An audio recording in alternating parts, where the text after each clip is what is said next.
Hello everyone, আসসালামু আলাইকুম। কেমন আছেন আপনারা সবাই? Welcome back to life with Mobasira. আজকে অনেক দিন পর একটা ভিডিও নিয়ে হাজির হলাম। তো বেসিক্যালি এখন হচ্ছে মর্নিং টাইম অ্যান্ড আমরা ব্রেকফাস্ট করব। এর জন্য এখানে আমি রুটি ভেজে নিচ্ছিলাম, আর তার সাথে ছিল আজকে নর্মাল ডিম ভাজি। আর সকালের ব্রেকফাস্ট করার পর আজকে খুব সকাল সকাল আমরা রান্নাবান্না স্টার্ট করে দিয়েছি।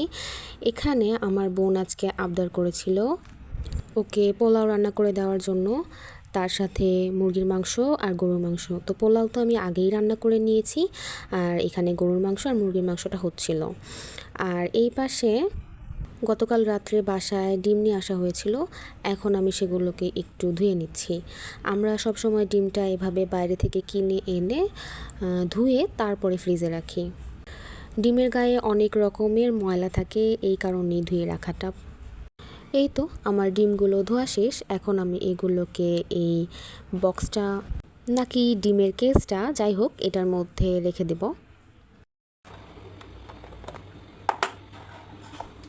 আর এরই মধ্যে আমি শাওয়ার নিয়ে নামাজ পড়ে এখানে সালাদ তৈরি করে চলে এসেছি আজকের লাঞ্চ করার জন্য। লাঞ্চ করে আমি আর আম্মু এখানে বের হয়ে গিয়েছিলাম। আমাদের একটা ফার্নিচারের অর্ডার দেওয়া ছিল, সেটাকে আনার জন্য।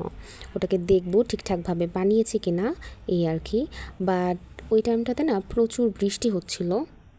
তো আমরা ফার্নিচারের দোকানে আসার পর ওনাদেরকে বললাম যে বৃষ্টির মধ্যে পাঠাতে পারবে কি না।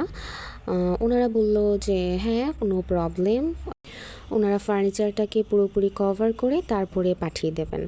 আর ফার্নিচারের যে সমস্ত একটু টুকটাক জিনিস দেখার ছিল সেগুলোও দেখে নেওয়া হয়ে গেছে। আর আমি এই দোকানটাতে একটু ঘুরে ঘুরে দেখছিলাম আর কী রকমের কী ফার্নিচার আছে না আছে। আর বাসায় আসার পর এখানে আমি 3টা ডিম সিদ্ধ বসিয়ে দিচ্ছি। আমি আজকে একটা হেলদি সালাদ বানাবো ডিনারের জন্য, তাই তো এখন আপনাদের সাথে সেটাই শেয়ার করছি। এখানে আমি টক দই নিয়ে নিয়েছি পরিমাণ মতো। দেন এখানে একটু টেস্টের জন্য জিরার গুঁড়া দিচ্ছি আর লবণ দিচ্ছি। তারপর এই টক দইটাকে খুব ভালোভাবে ফেটিয়ে নেব।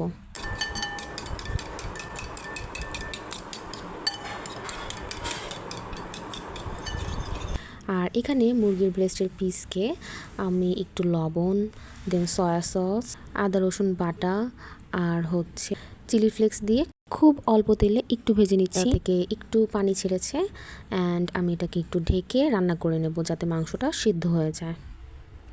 এই তো মাংসটা অলরেডি কুক হয়ে গেছে।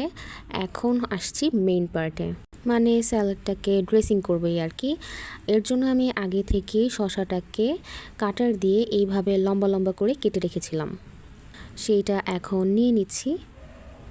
দেন আগে থেকে যে টক দইয়ের মিক্সচারটা রেডি করে রেখেছিলাম, মানে ফেটিয়ে রেখেছিলাম, সেটা দিয়ে দেব। তারপর পুরো জিনিসটাকে মিক্স করে নেব।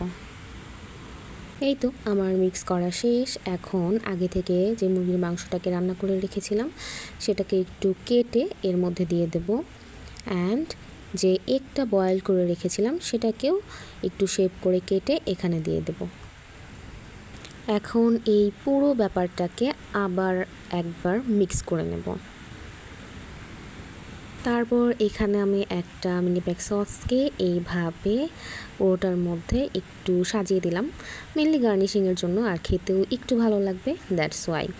আর সব শেষে আরও একটু চিলি ফ্লেক্স।